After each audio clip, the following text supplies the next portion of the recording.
I hope that the stupendous honor of this award, which I accept with humility and gratitude, will call attention not to me, but to the Enlightenment ideal that has animated my thinking, namely, that if we apply reason to the goal of improving human flourishing, we can gradually succeed. It is, I've argued, a humane and practicable alternative to destructive ideologies that try to find meaning in strong leaders, national glory, tribal purity, or struggle among racial and sexual identity groups. An agenda for humankind would seem like a grandiose suggestion from a cognitive scientist, but the philosophes were insightful psychologists, and they noted that our institutions are ultimately reflections of human nature. My own intellectual journey began with experiments on the psychology of auditory perception, visual imagery, and language. These topics raise deeper questions, like how do we acquire knowledge? What are the innate mental mechanisms that allow us to learn? Is the mind organized into distinct faculties? I tried to answer such questions with the idea that the mind is an evolved system of organs of computation that allowed our ancestors to understand and master their physical and social worlds. I soon discovered that claims about how the mind works, rooted in biology, are not just scientific hypotheses, but magnets for controversy.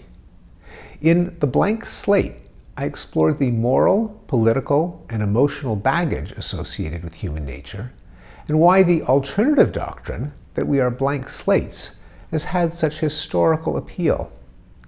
My response was inspired in no small part by my fellow honoree, Peter Singer. A progressive agenda is fully compatible with the idea of a rich human nature, which includes our faculty of sympathy, whose circle of inclusion can be expanded over the course of history by education and cosmopolitanism, and by our faculty of reason. As Spinoza wrote, those who are governed by reason desire nothing for themselves which they do not also desire for the rest of humankind.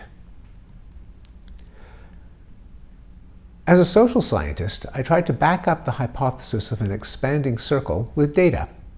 I amassed a collection of graphs that plotted measures of violence over time, such as war, homicide, slavery, and the abuse of women and children, each snaking downward from the top left to the bottom right. They contradict our impression that the world is increasingly violent, a cognitive illusion arising from the fact that journalism feeds us the worst things happening on a given day, and our habit of misestimating probability from available images and stories. I tried to explain these trends with the help of a phrase from Abraham Lincoln, "the better angels of our nature."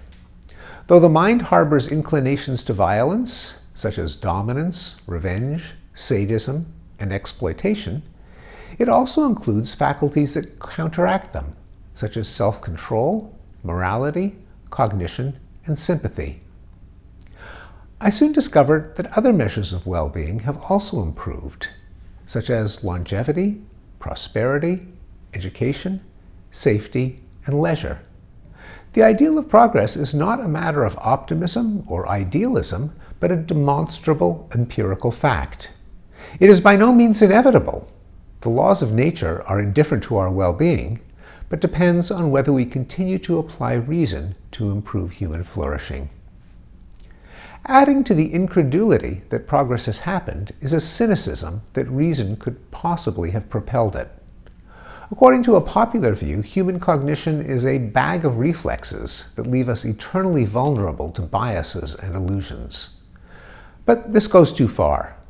Though we are indeed fallible creatures, we have honed our reasoning with tools like logic, probability, and the scientific method, and can correct each other's fallacies through open criticism and debate. This underscores the necessity of the currently beleaguered principles of freedom of speech and inquiry. I thank the Foundation for this honor and close with the hope expressed by Anton Chekhov: humanity will become better when you show it what it is like.